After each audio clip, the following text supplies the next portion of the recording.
For now, there is peace in the Middle East, but that doesn't mean some people didn't back the wrong side.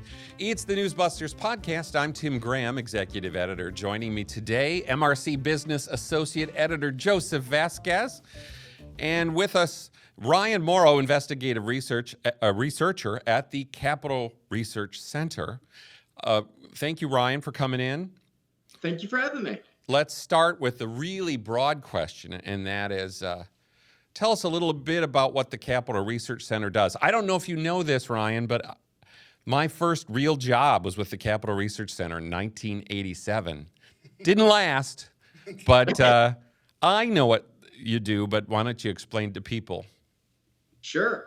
So basically, we're a think tank that monitors philanthropy. Influence Watch is a website that's actually a section of Capital Research Center where it's like a very credible Wikipedia style, almost like fact sheets, you could say, about virtually every nonprofit that's involved, as well as donors and things like that, that's involved in influencing policy. So if there's a philanthropist or a nonprofit organization that's involved in trying to influence public discourse or the political realm, then that is within the wheelhouse of Capital Research Center. And obviously, since October 7th, they've been having me focus on extremism, which is my forte.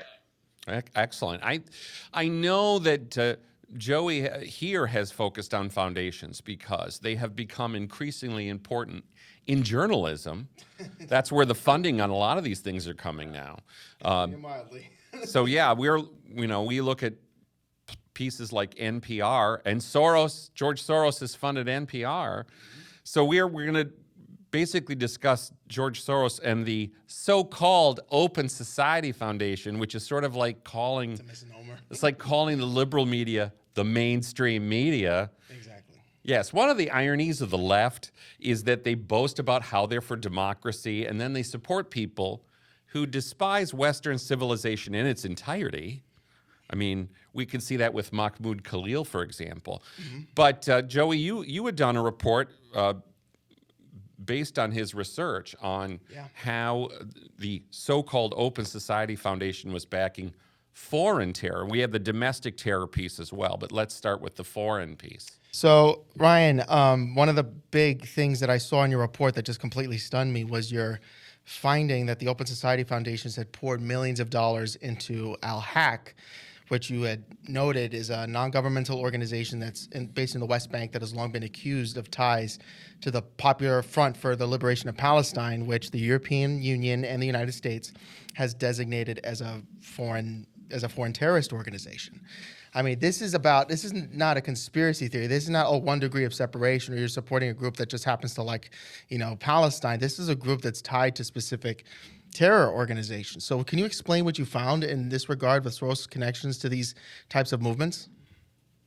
Absolutely. And in regards to Al-Haq, which Israel has designated and shut down as a terrorist organization, and open source information that you can very easily find on Google with a quick search, shows that it is a front for the Popular Front for the Liberation of Palestine, which is a Marxist-Leninist communist terrorist group backed by Iran and is like the Marxist counterpart to Hamas. They're tied at the hip. And I mean, to the point where the staff, I forget if they're current or just former Popular Front for Liberation of Palestine staff, but it works exactly how a terrorist front is supposed to work in the Middle East, and very pro-terror. But because they do these human rights reports, where they gather some data and they file petitions and things like that to complain about Israeli alleged human rights abuses, and other nonprofits cite them as a source. So their credibility is then tied to Al-Haq, because you don't want to be embarrassed saying, "Oh, we relied on terrorists for the various condemnations of Israel we did." It creates this situation where those other nonprofits almost have an endearing feeling to them. So that's how that works. Like, everyone thinks a terrorist front means, they just do terrorism all day, but engaging in research of political warfare is another thing that terrorists do. But that's part of an overall problem that we're seeing with George and Alexander Soros's Open Society Foundation, which is several foundations that are part of the Soros network with billions and billions of dollars. And to be honest with you, I was surprised at the results that I found when I decided to go through the grants that they post on their own website. Yep. Because I couldn't believe the damning information that was there. But there were names of organizations I was recognizing over and over, and people have exaggerated about Soros over time. I do monitor anti-Semitic extremism, and they're constantly using Soros to promote anti-Semitism by saying, oh, he's proof of like the Jewish demon that controls everything. So I was not inclined to do this. I was not inclined to say, oh, I want to nail Soros. I thought everything had already been dug up. I didn't think much was going to be there. But then I started tallying up the numbers, and I said, well, this is a hell of an information gap. Because it turned out the reports were just kind of in drips and drabs. There'd be a gift to a group in Gaza that was connected to Hamas and PFLP, and it would get a report, and then a long time would pass, and it wasn't all brought together. And so that's what launched the report that ultimately came out last month. So, in other words, like you became exposed to the cesspool of Soros grants. Welcome, welcome to that. I assumed it was exaggerated. I feel your pain. I wasn't cocky enough to think I would find really anything new, because I'm like, everybody talks about Soros. What am I going to find? Well, it's shocking because, you know, the funny thing is that, as you mentioned, Soros is very open with where he sends his money. But the thing is, I guess he relies on this protectorate in the media that he kind of knows that they're not going to do any investigations into this, so he could just be as brazen as he wants. I mean, I remember, I think it was about a couple of years ago when I found that op-ed that he had written for the Financial Times in 2007, where he had said, where he had written, and I was shocked. You know, he said, the Israel and the U.S. must, quote, open the door to Hamas, end quote, at the you know, this is in 2007. So this is when I was first like finding the little drips of funding that went to these groups that celebrated what Hamas did on October 7th, the genocide. I'm like, wait a minute. I mean, I get Soros as like an extremist, but I mean, going to the point of funding groups that support genocide, I mean, it didn't make any sense to me. But then when I saw that Soros had advocated on behalf of Hamas, I said, that is... I mean, that's about as demonic, I guess, as it gets.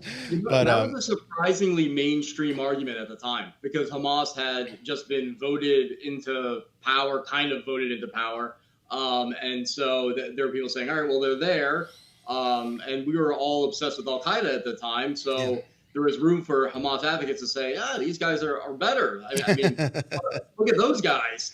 And so Hamas just had to play along a little bit, saying, we're diplomatic. We care about economics and investment, and talking in a way that's just a little bit smarter than Al-Qaeda, because Al-Qaeda wasn't actually very good at what they did. Did a lot of damage, but they were buffoons. Hamas was smarter. And so that was a little bit more of a mainstream argument, saying, all right, well, let's give Hamas a chance. Let's give the fox a key to the hen house. As opposed to giving peace a chance, you know, let's find the noble terrorists.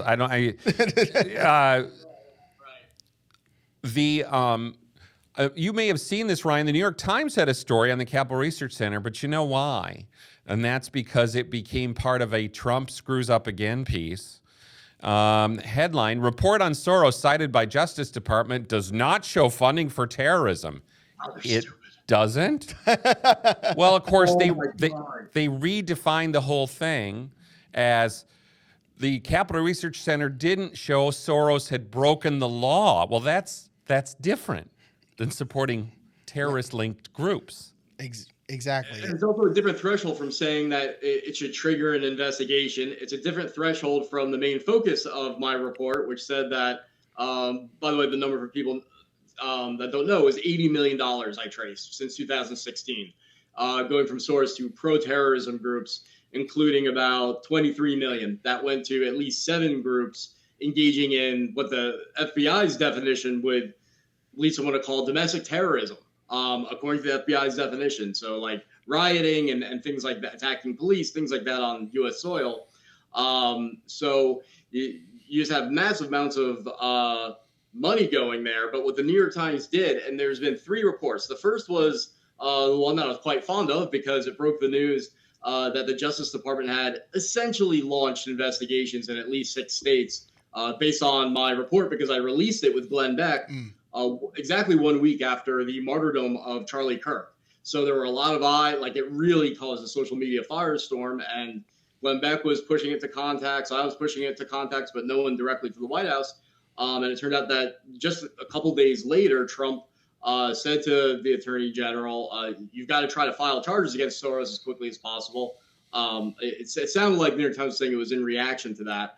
But then a few days after that, the New York Times confirmed that the Justice Department did send out a directive to the attorney's offices in at least 6 states saying, prepare to open up investigations into Open Society foundations and Soros based on this report, which as a researcher, there's not many victories. So that was a big morale booster for me.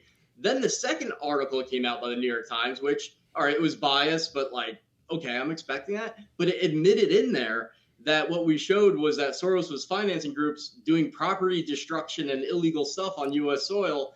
And I believe it actually said groups that support the October 7th attacks. But they were mostly peaceful, right? Supporters of the October 7th attacks. And so the way they tried to downplay it was but these groups, the one group only gets 2% of their revenue from Soros. Right. Look at all these other funders. And we're like, that's the point. You think that you discredited us. You just wrote us a fundraising letter. Yeah, exactly.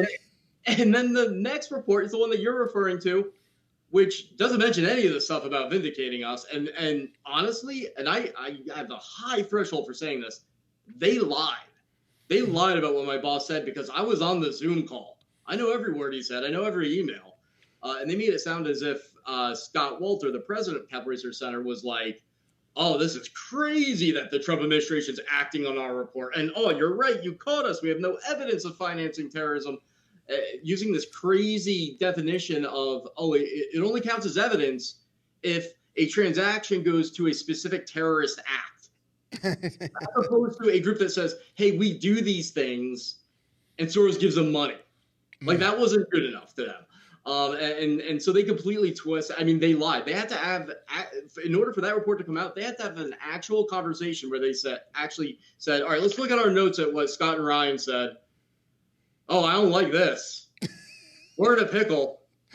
All right, here's how we can lie. That conversation had to take place for that article to be written. It was so beneath my already low expectations. Well, this is what happens, though, when it's the difference between prosecuting people that the New York Times wants prosecuted, and the people they don't want prosecuted. So their whole thing is the basis for it. Let's use a really bad comparison to CRC's report, like the Steele dossier. Oh yeah, They wanted everybody prosecuted based on the Steele dossier. They didn't say, "Gosh, this doesn't rise to the level of something a prosecutor can use." They did. I mean, I think the New York Times won a Pulitzer. They did backflips for that. They did. I think they won a Pulitzer for the Russia hoax, which was based on the Steele dossier, which wasn't prosecutable. But then they get highly technical when it comes to the other side, because obviously, let's get to the other piece of this, which is, yes, when you get to the domestic terrorism, they don't even want to describe rioting as terrorism, because if it's rioting on behalf of the right thing, it's mostly peaceful. Well, these are media entities that praise books like In Defense of Looting. Yep. They praise movies like How to Blow Up a Pipeline. So to them, if Soros funds that idea, why is that bad? I mean, is that where we're coming from? Partisanship. Yeah. And you know what I forgot to mention? In the report that you were citing, this blows my mind, especially when you look at what the New York Times reported about the report initially and what they conceded. They say our evidence consisted basically of public statements, as if that doesn't matter, harshly criticizing Israel after violence. You know what they were talking about?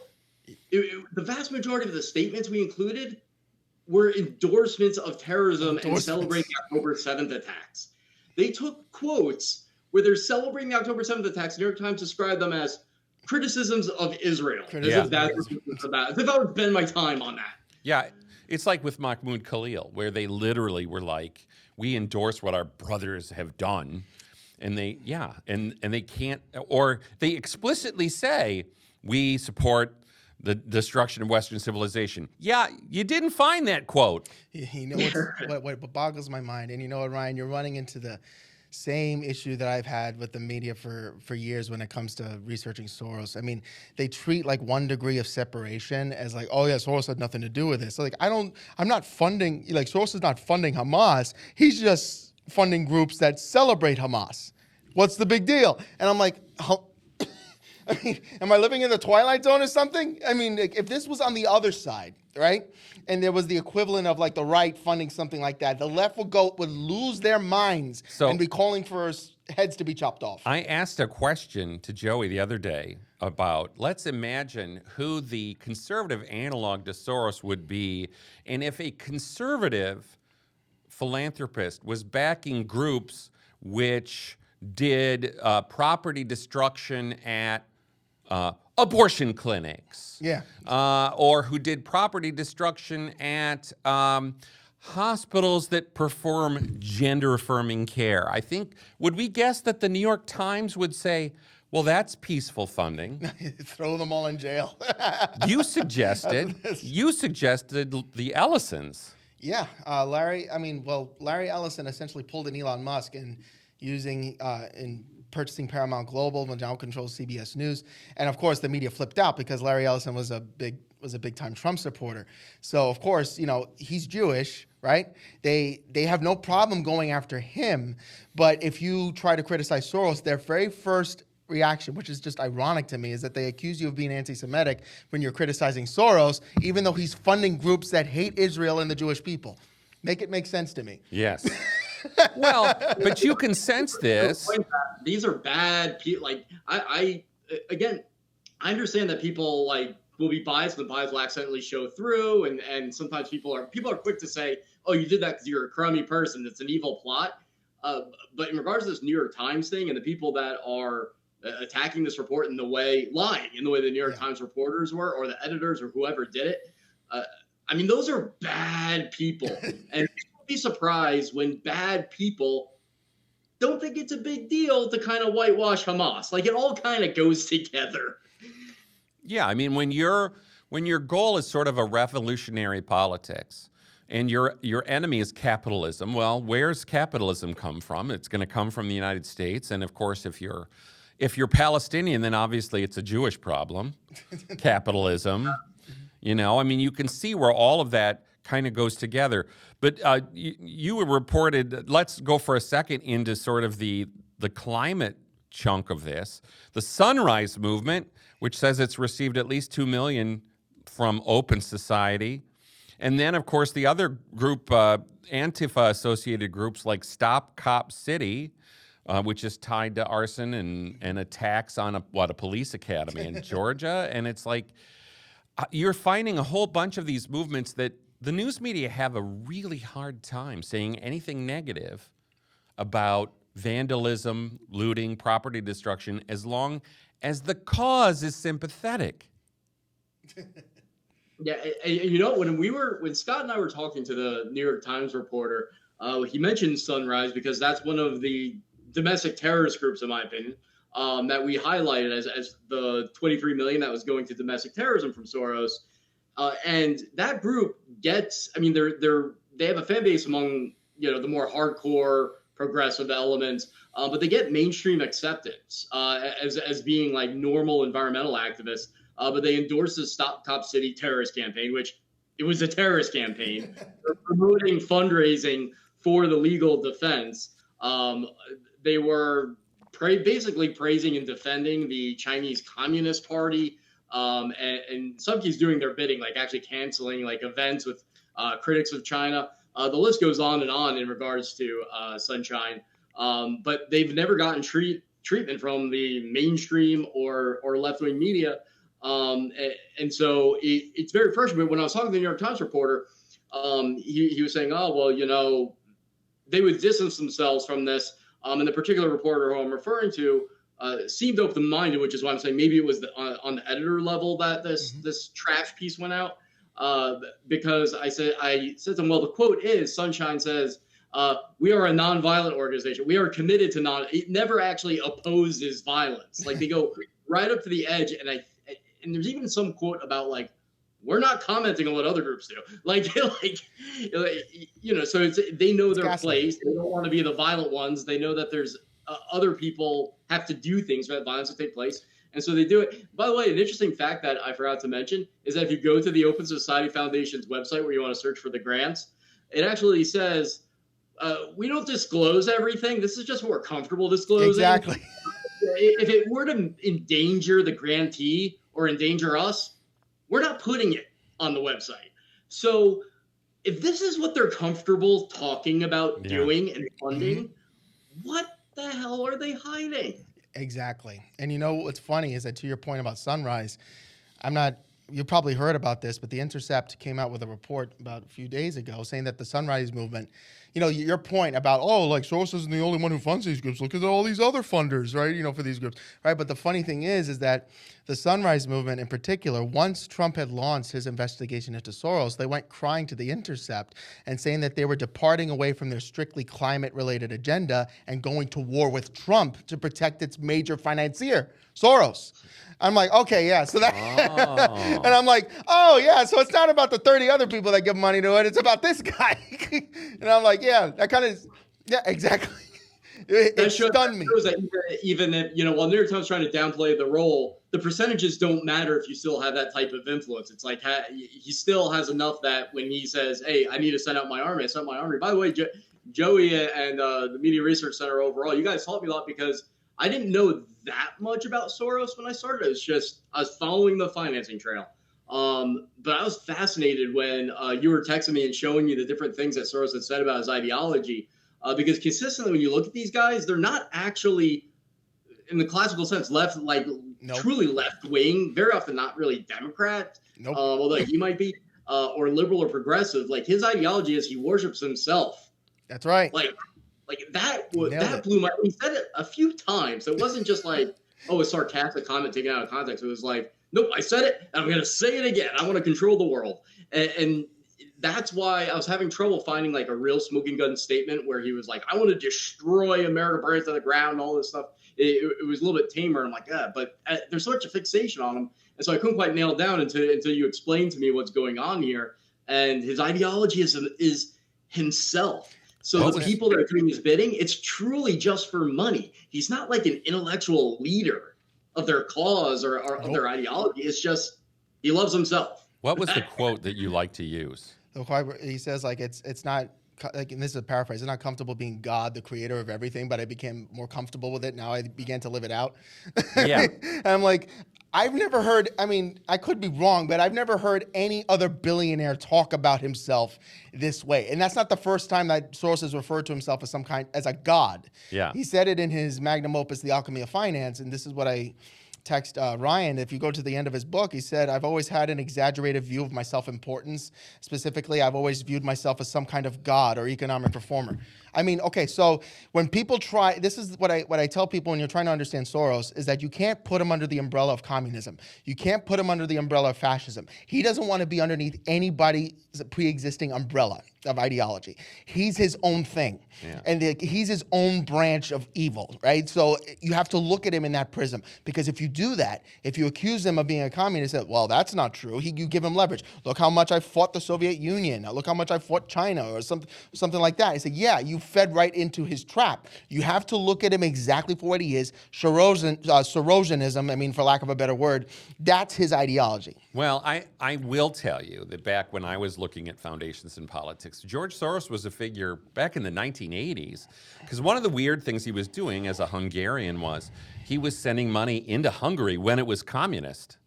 You know, and that was something that really intrigued me back then. And that was that we had some other major foundations like the Ford Foundation that were sending money to the Nicaraguan communists, that were sending money to the communists in Mozambique. And you're like, what on earth? Henry Ford's spinning like, you know, but this is part of the thing that happens with philanthropy that's so fascinating is you get the money of industrialists who created these massive companies, and it's turned into this dramatically extreme left thing, except sometimes, maybe with Bill Gates or something, the actual OG becomes a big leftist when they become a philanthropist. That's exactly right. And for you, Ryan, our colleague, for all intents and purposes, Matt Palumbo, he had pointed out when we did a research report on the climate, on Soros's funding of climate about a few months ago, he said something that I'll never forget it. He said, this is the way Soros operates. He gives money to a specific group, and then he claims plausible deniability whenever that group goes into some sort of crazy antics, whether it be protests, riots, or whatever it is. And then Palumbo said, you can't give money to an arsonist, then feign surprise when that arsonist starts fires. And that's exactly what Soros seems to do. Is that what you found in your research? Yeah, and it was proven by what the New York Times reported. I mean, their threshold was for evidence, not proof. There is a difference here. They said, oh, so there's no evidence of financing terror because we can't show the dollar transaction going specifically to the act of terrorism. It's just a check going to the group that engages in it. Like they're perfectly setting a threshold of evidence that no person outside of the government who doesn't have subpoena power could ever do. Like, we can't monitor their emails. So that's a very unreasonable expectation. It's also a lie because, again, evidence isn't necessarily proof. And so there's a conflation happening there. The other conflation that's happening at the same time is the Open Society Foundations and their massive army of nonprofit allies that they've assembled. I think something like 2,000 or 3,000 nonprofits signed the letters like saying, oh, we're going to stand with Soros's group. They're saying, oh, this is by enemies trying to take away our free speech. That was their response when my report came out. We're not trying to take away your free speech. The conflation they're trying to do is say, oh, well, if you go after our tax exempt status because we're breaking the IRS code and it needs to be enforced, and it just hasn't been. If you do that, you're taking away our free speech. This over dramatic reaction so that people think, oh, you have a constitutional right to have a tax-exempt nonprofit. No, that's not a right. That's a privilege. Yeah, I think that you'd be born with it. You'd be born with your own nonprofit. I think what's really hilarious about this whole definition is, yes, a foundation which listing its grants is never going to say, and we supplied $1 billion for hostage taking and blowing up buildings. They're always going to use some sort of nebulous for social justice. One of the things I realized in researching Soros is that the left tries to make you believe that the concept of money being fungible doesn't exist. It's like you give money for one specific thing, but that money can get circulated around to many other things, including arson, looting, and other stuff that these groups could be involved in. It's like you give money to the coffers, and then you're like, oh, I gave the money for this specific purpose. I had no idea that they were going to use it to set cars on fire or set Teslas on fire. I mean, It's the most ludicrous gaslighting that you can see. I mean, whether it be by the media, whether it be from Soros. And Soros's Open Society Foundations does this every single time. You call them out. I remember a couple of years ago, Ryan, in 2023, when we found a few of these groups, like you did the heavy lifting, a few of these groups that supported what Hamas did. And then when we called the Open Society Foundations on, they said, oh, we're committed to nonviolence. That's their stance every single time. And they think that that's the card that they can play that no one else can question. What you did, Ryan, was what all these other journalists should be doing. You did investigative work. That used to be a thing in media. It wasn't that hard. I should say this, right? Like, in terms of self-promotion, I should say it was very difficult. It was not difficult. Time-consuming, but it wasn't difficult. And the thing is that the previous reports, like what you've done by calling them and having them react over the years in the same way over and over again to the evidence. And Gabe Kaminsky, another great reporter who follows us, confronted them about funding the Al-Mazan Center in Gaza, which is Hamas and PFLP linked. And they basically said, oh, well, we did nothing wrong because we didn't break the law and you can legally give to these groups. Like, that's your threshold? When you get pressed to the corner about financing a terrorist group, essentially, your answer is like, oh, well, it's legal. Like, that's your moral compass, which they never give anyone else that amount of grace. But I was talking to some people involved in like law enforcement stuff. I don't want to be too specific. And they mentioned to me that the fact that people like yourself and Gabe and myself over the years have gotten them to deny evidence means they have knowledge of it.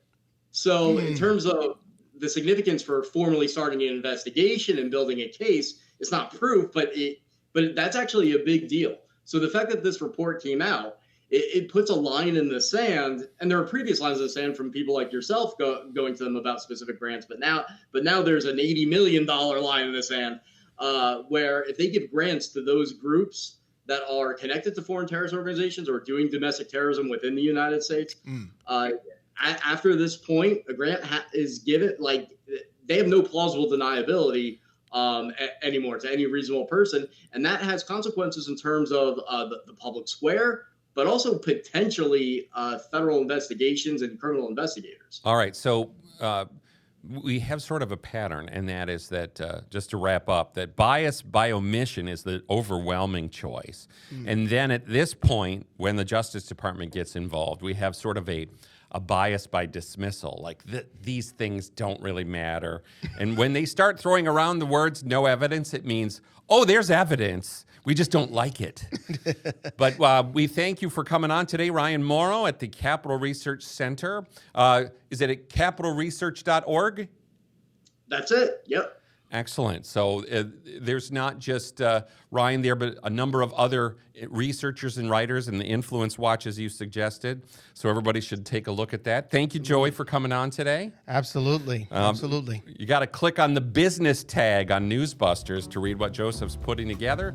And you just need to come to NewsBusters once, twice, 24 times a day. Thanks for listening.